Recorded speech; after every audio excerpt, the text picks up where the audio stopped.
This episode is sponsored by Cengage. From online to HyFlex learning, Cengage supports your changing pedagogy at scale. Learn more at cengage.com/institutional. That's CENGAGE.com/institutional. Hello, welcome to The Key with IHE, a podcast from Inside Higher Ed focused on how the pandemic is affecting vulnerable students. I'm Paul Fain, a contributing editor at Inside Higher Ed and the host of this podcast. The disruption the crisis is wreaking on students' lives and education is bringing new urgency to a topic that seems somewhat obscure, the learner record system. But it's really about student transfer and helping to make sure more students don't lose money and time in moving between institutions and looking for a job. I spoke with two experts to get their thoughts on the potential for an interoperable learner record system.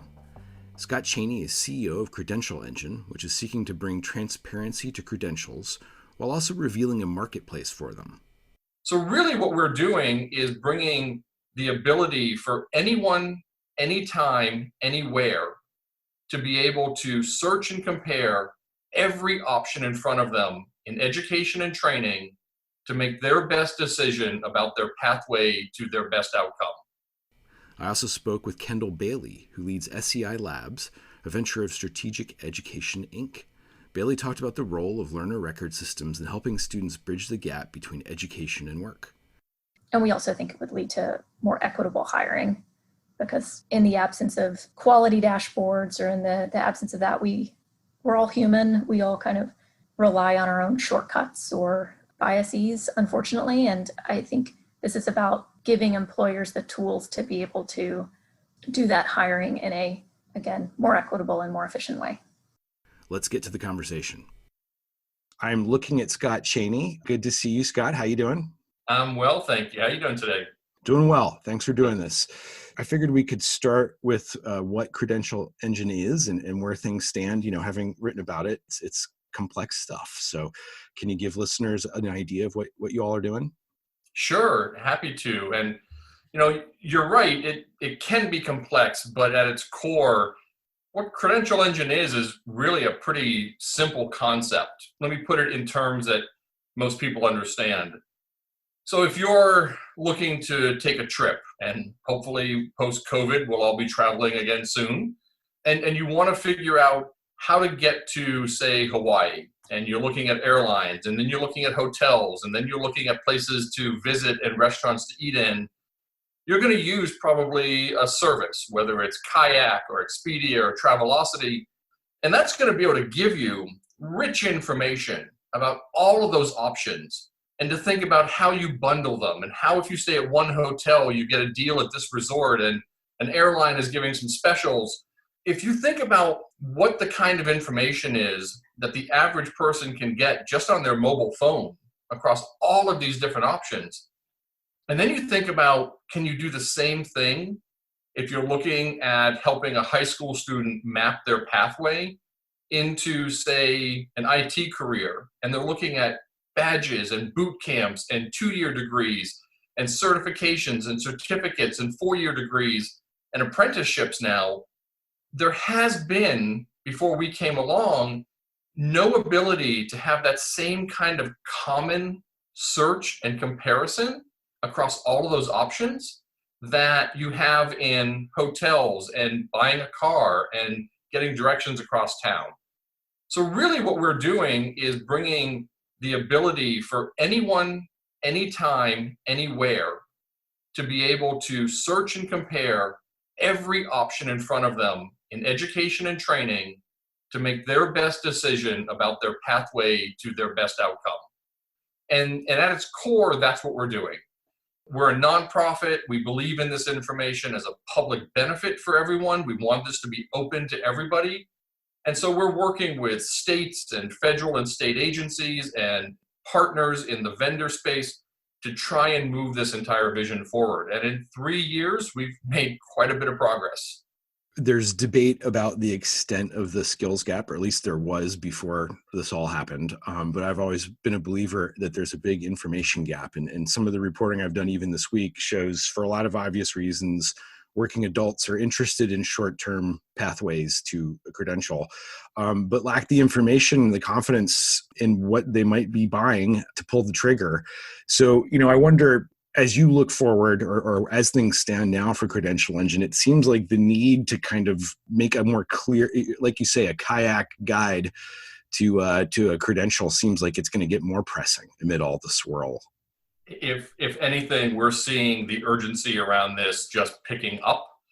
We've had calls from states who are asking if their data is in our system so they can be getting it in front of workers.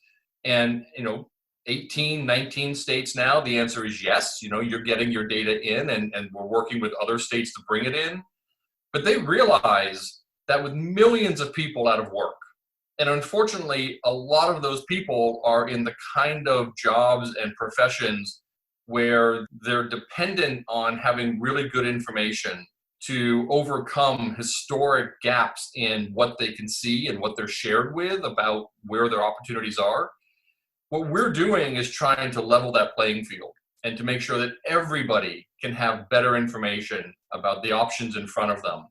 The history in our country of not treating everybody equally in terms of making sure they know how their best talents can be moved forward most efficiently and most equitably, is really coming to the fore right now. And we're seeing it in ways that is really disheartening and unjust and economically damaging for them and the economy and for employers. So more transparency, more equitable information available to everybody, we think is not going to help just those low-income, low-skill people who have not had this opportunity in the past. It's going to help everybody. As we know, these kind of movements do. They really lift the boat for everybody. Can you give us an idea of kind of the scope of the work that you all do in a state when a state opts in and shares data? How does it work? What sort of data do you look for, et cetera? Sure, and I'll actually give you a couple of specific examples. So we have our schema, our descriptive language is the better term for it, is the richest available anywhere in the world, and it was designed to be the richest. So we have over 500 terms that can be used to describe the credential itself. Is it an apprenticeship? Is it a badge? Is it a degree? Is it a certificate? Who offers it? Who owns that credential? In some cases, it may be Microsoft that owns it, but a community college that delivers it. Who's providing kind of quality assurance, accreditation, or ANSI or ISO? What are the outcomes of those credentials? What are the employment earnings outcomes? What are the competencies, the skills and knowledge and abilities that are contained in that credential? What are the pathways that credential is part of? What's the transfer value? All of those kind of pieces of information we're looking to have published into this public domain. So in Washington State, they have one of the richest central databases about credentials of any state in the country. They've got about 6,800 credentials that are in what they call CareerBridge. And they're working with us right now to publish all of that information and more, because our language is richer than what they've been using. So they're publishing all of that into this linked open data format. And we heard today, they're just about to start publishing all of their earnings and employment outcome data associated with those credentials. So people will be able to see what's available, who's offering it, what's it cost, what are the outcomes, what are the pathways, and all of that information is going to now be in tools that can be easily brought into online services, whether it's Google or EMSI or LinkedIn or any other vendor that wants to be able to share this information with learners. New Jersey is actually doing the same thing, and they're building on top of that a tool that is going to help learners and workers be able to make informed decisions based on their current set of credentials and competencies, and then look and see what's available in front of them and make decisions about pathways based on their own current ownership of credentials and what the economy around them looks like. I feel like the challenge that we've all been hearing about for a long time, the Tower of Babel issue, we're not anywhere close, it doesn't seem to me, still to a national system where credentials, credits, classes, gen ed, core curricula are broken into competencies and therefore easier to kind of match up, or as Kevin Carey wrote in the Washington Monthly recently, at least have information about why a course doesn't transfer across institutional lines. I mean, how much of that piece, I want to get to the learner control and learner information, but the Tower of Babel challenge itself, where, these systems just don't line up yet.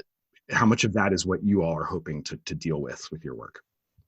Yeah, so what we do is really try and tackle that problem head on. Now, what we're not trying to do is to sit down and say to one organization that defines leadership in one way, have them come to agreement about what leadership really means when you talk to a different organization that has a different definition, right? We're not trying to get everyone to say, this is what leadership has to be. What we are trying to say is, if you define leadership as being made up of these competencies, and someone else defines leadership as a different set of competencies, let's have both of you publish that information, have all of that information about what your competencies in leadership are be available to be seen in this open link data system, and have people be aware of that. And you could then have a richer conversation about why you think leadership is one thing versus another. But a student could say, I know that the employer I'm looking at wants me to have the leadership competencies in this credential as opposed to that credential. I'm going to move over here because I can see both of them. And an employer can say, what you're teaching in leadership and what you think leadership is in that credential lines up with what I need in my company. And that's the credential I'm going to value more than a different credential. So the Tower of Babel, look, let's not kid ourselves. It's not going away anytime soon, but we can have a clean Rosetta Stone to be able to help translations across one language of leadership and another. And that's what we do, is we're that common, neutral, comparative, descriptive language that lets everyone say, this is what we define leadership to be. These are the different outcomes. By the way, we define outcomes as earnings over 6 months, and someone else defines outcomes as earnings over a year. Okay, let's make that available. Let's make that transparent and let people see it and be able to use it in their own way. But we're not trying to break down these two towers of Babel and have one big one. We're just trying to make sure that they can communicate because, we've got a big task ahead of us anyway. We don't need to make it more complex than it already is. I get the credential engine's neutrality and why that exists. It totally makes sense to me. But it does feel like the idea of a central learner record system, a big one, is gaining some steam. I mean, obviously, Kevin Carey wrote about that, as I mentioned. Mm-hmm. Arizona State is working on an idea related to that with funding from Koch and others, a centralized learner record system. Do you see that happening in the next few years where, some entity can really pull off that scale and potentially even be more prescriptive about what fits into a box than you all are at this point? What we're doing is helping to have a common, open, central, repository of information about credentials. What is it that Purdue offers? What is it that MIT offers? What is it that ASU offers? And have that information be openly accessible. I think what you're seeing in the learning and employment record space, or the LERs, CLRs, however you choose to refer to it, I'm not sure you're going to see a central repository or a central database of those records. I think the different systems that come into play around offering learner and employment records should all be interoperable. So if ASU has a system, and then IBM and Walmart have a system, and then Greenlight Credentials has a system that they use, the data about the learner that's using a Greenlight credential needs to be able to transfer to a system that has been built using the ASU system so that the learner is not hindered by having their information be able to flow. But I'm not sure you're going to see a single centralized system of the learner records with one entity overseeing all of them. I don't think that's the way the US market works. I'm not sure we know what the learner record system and the learner functionality needs to actually have to know which one is going to be better. I think we need to let the market play that out some. But across all of them, they all need to be able to have reliable information about the credentials and the competencies and skills that a learner has earned, regardless of where they earn it. And that, again, comes back to what we do, is we're that central, trusted repository of information about the credentials and the competencies that should ride with every record, regardless of the organization that's offering the record, so that that information travels with the student cleanly to new educators or new employers or wherever else they choose to use it. Let's talk a little bit about employers. You've mentioned them a couple times, obviously an important piece of this puzzle. More interested in this sort of work? And if so, where do you see it heading? I mean, there's a lot of discussion about skills-based hiring and moving more to alternative credential pathways than the conventional degree. IT, a couple other fields seem to be headed that way and with a bit more momentum, but what are you hearing? You're obviously hearing the same things we're hearing, is that there are a lot of large companies who are very invested in this move to skills-based hiring. And we think that's great. I think it's important to remember that a credential, as we've traditionally thought about it, whether it's a degree or a certification or an apprenticeship, is really just a collection of competencies, right? It's a master's degree is a longer term credential that has more competencies embedded in it than a 6-week badge. But they're both just different bundlings of credentials that tell a worker and an employer and an educator what this person has earned and learned and is bringing with them. So we've always had credentials that are made up of competencies, and the ability to break those down and to signal them as discrete entities within a credential has tremendous value. And we've actually got several hundred, almost 400 different competency and skill frameworks that are part of our registry. Just the same way we have credentials, we've got skills and competency frameworks, all of which are linked open data. We think that we should be seeing more focus on the kind of skills that people have, because we think it's more efficient, but we also think it's more equitable. We think it's going to help individual learners that have, for one reason or another, not been able to complete that 2 or 4 year degree, to finish out that longer term credential, but have a lot of knowledge. They've got a lot of skills and abilities, whether they've earned it as part-time in a community college or on the job. They should be able to convey that as meaningful indicators of their talent to that next employer. So the more we can see skills-based hiring move from just the large companies into the small and medium-sized companies, where the vast majority of Americans work, they're in small and medium-sized companies, we've got to see this develop quickly enough so that those employers are able to understand the value and use it quickly in day-to-day hiring and development decisions to really have this have any meaning. I applaud the big companies that are moving this ball forward. The real litmus test is going to be, can we get small and medium-sized employers to be able to derive value out of this the same way that the big companies do? Because that's what's going to help the vast majority of workers in the country. You've touched on this a little bit already. I get the value of transparency to learners, particularly now, but right now we're all worrying about whether or not there's going to be an exodus from post-secondary education of some of the most vulnerable students, and some early indicators, FAFSA renewals, some clearinghouse data from the summer shows, it may already be happening. Right. If we can assume it's a safe bet, you're going to see more swirl here, students leaving, coming back in, transferring.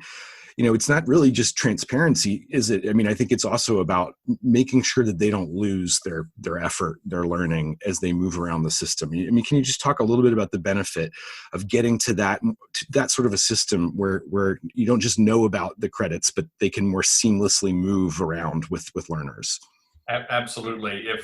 If we can't be able to provide individuals the ability to move not just their credits, but their dollars that they've invested, right? This is an enormous investment that they're out of pocket and they're now possibly out of a job, and they can't get back into a good job unless you can complete that training piece to a credential that an employer really values.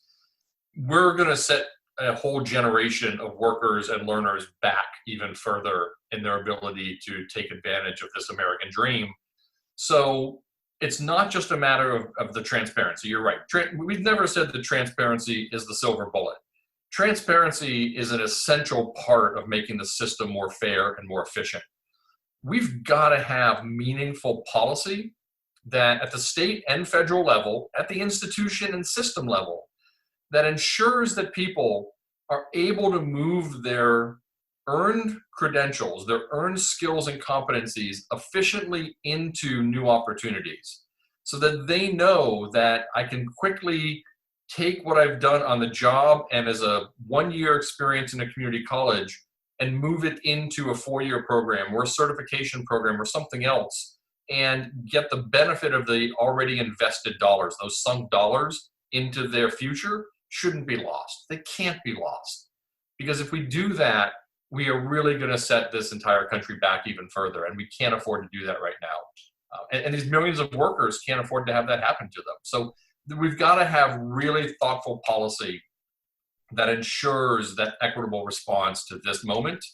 And it's not just going to benefit the moment, it's going to benefit the entire economy and our entire education and training system going forward for years to come. Absolutely. Well, it's important work, and it's an interesting time for it. So I appreciate you indulging this wide range of questions here. I know it's hard to really get into enough detail here, but thanks for doing this, Scott. Appreciate it. My pleasure. I thank you for the time. Catch you soon. Thanks. Okay, bye.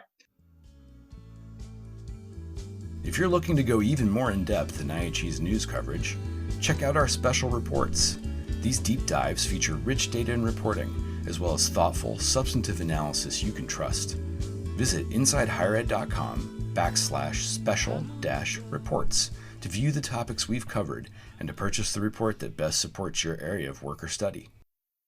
So I'm speaking with Kendall Bailey. Kendall, how are you? I'm great. Thanks for having me on.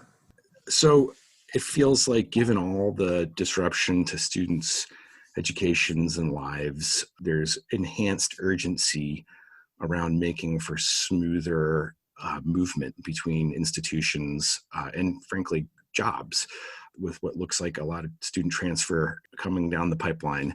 I wanted to talk to you about what you see there in terms of the need for better learner record systems. Are we having a moment here? Oh my gosh. Right. I think urgency is such a good word there, right? We just think about the tens of millions of unemployed individuals that you have right now that we need to get back to work, and students whose education experiences have been so disrupted in the last year. I think a moment around student records and learner systems, this is shining a really bright light on the need and identifying the real opportunity there for better systems to advance equity, which is, I think, always so important and top of mind for us, but also better systems that can really advance efficiency in clearing this labor market.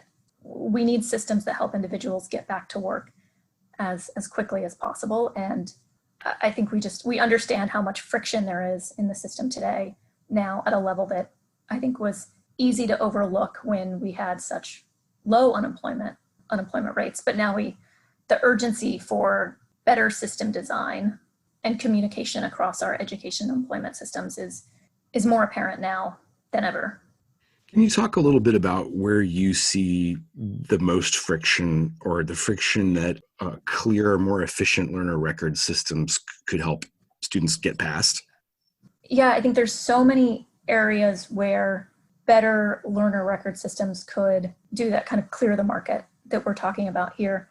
I often find, this is a tough topic to wrap your head around, so I often find there's kind of two anecdotes that I like to use that really bring this to life for people. And when you're trying to explain the potential of better record systems, it's often helpful to describe a specific problem that they could solve that helps bring that to light for people. And so bear with me for a minute, and I'll kind of take you down a little bit of a history story here, which is in In 1904, so over 100 years ago, there was a huge fire in Baltimore. Over 1,500 buildings burned to the ground.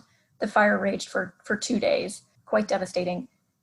Nearby towns tried to send in supports. I think it was like Philadelphia and DC, New York City.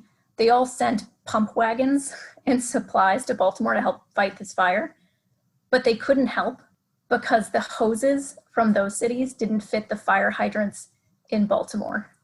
And so I love that example because it's such a tangible illustration of lack of interoperable systems and the real problems you can have when the need for that aha moment of why do we need these things and what opportunities will it open up and problems will it solve.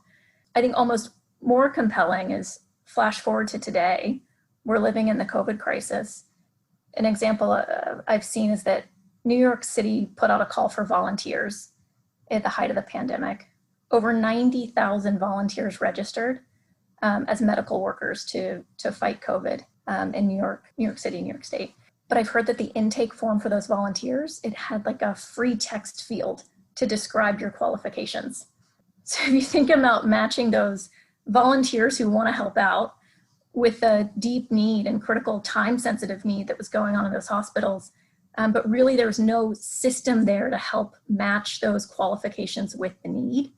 And so many of those volunteers sat idle, and I think over 100 individuals had to be hired just to sort through those records and try to verify credentials and verify background information and put those pieces together. So I love to envision a world where less than 100, fewer than 100 years from now, we'll look back on this moment in time and say, oh my gosh, why didn't we have those systems in place to make those connections more efficient?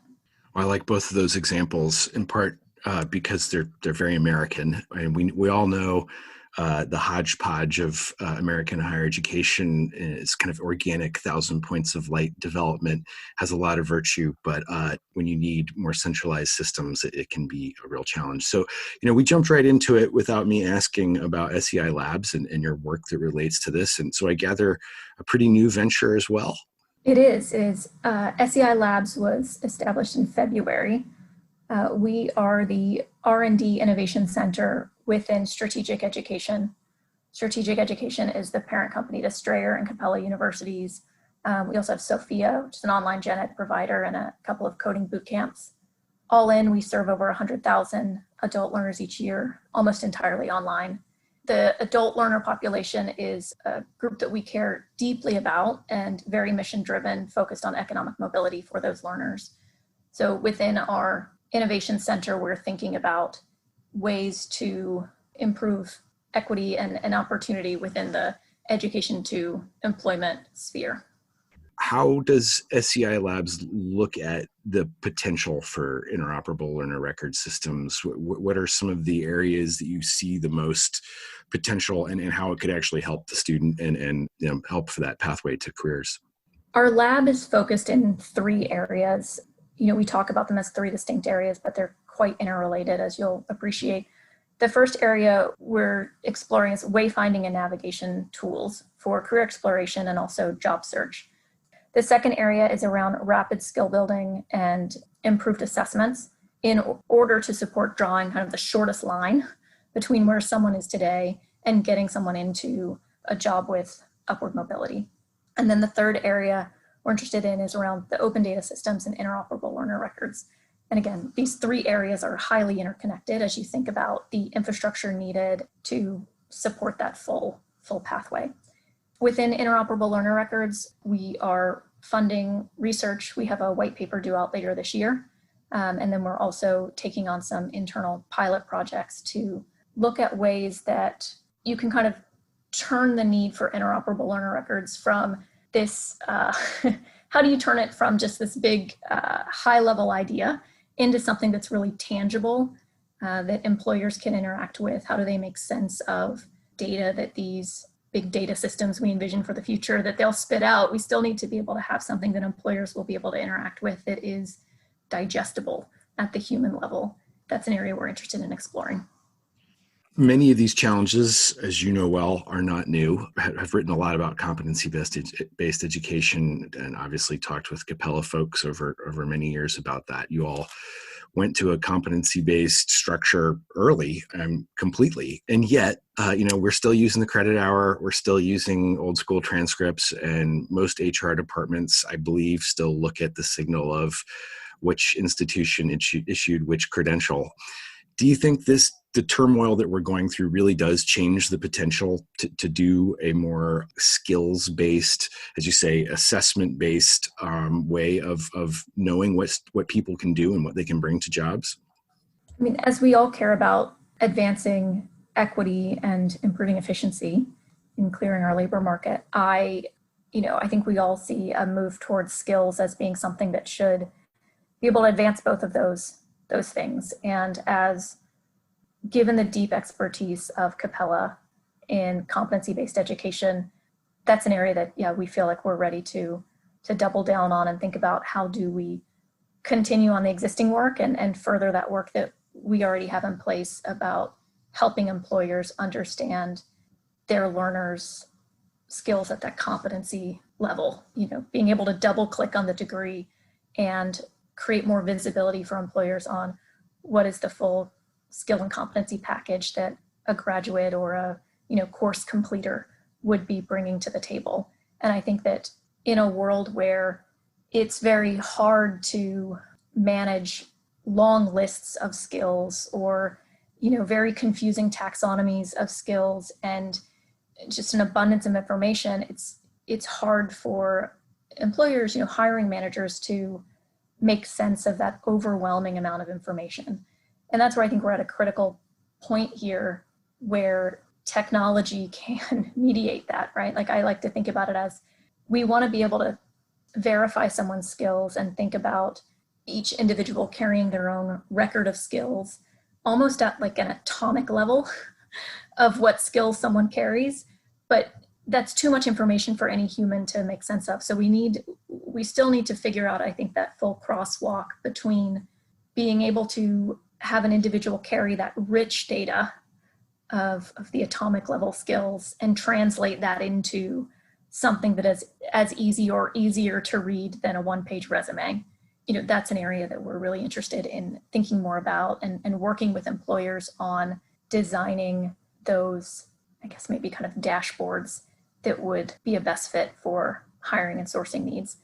And again, doing that in a way that would improve efficiency. We think that, if you can get to the right dashboard, that probably is easier to read than some various resume versions that you see out there in the field today. And we also think it would lead to more equitable hiring, because in the absence of quality dashboards or in the absence of that, we're all human. We all kind of rely on our own shortcuts or biases, unfortunately. And I think this is about giving employers the tools to be able to do that hiring in a, again, more equitable and more efficient way. I wonder about it. This is also not a new challenge, but interoperability is tough when you have, I used this term with Scott Chaney, that Tower of Babel, where everyone defines a skill differently. How centralized do we need to be to make progress here? Credential Engine is doing a kind of neutral, centralized repository. Arizona State is working on one now. There's several efforts afoot. Is it something like that can really crack through, or can it grow in an industry, big industry that takes this on and develops a language that works across employers, across institutions? I mean, where do you see that breakthrough happening?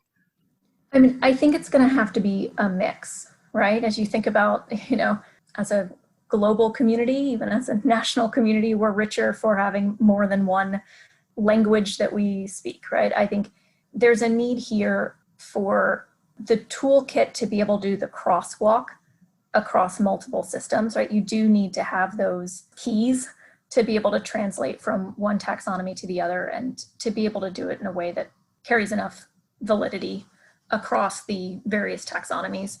But I also think that we are in a space where we shouldn't wait to have the one single perfect taxonomy that everyone signed up to in order to advance the work in this space.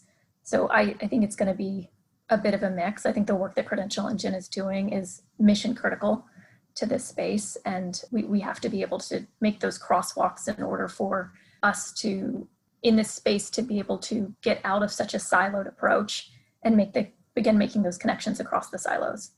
Well, Kendall, I appreciate you indulging my very broad questions about some really complex topics, but it's an important one, and I definitely learned something here. So I appreciate you doing this. Thanks so much for having me on. Really appreciate it.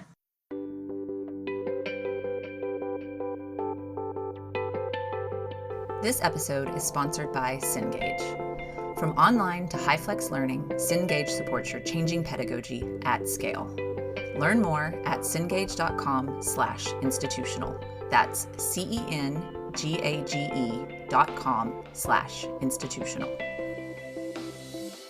That's it for this episode. Thanks for listening. The Key will be back next week in October. I hope you'll join us.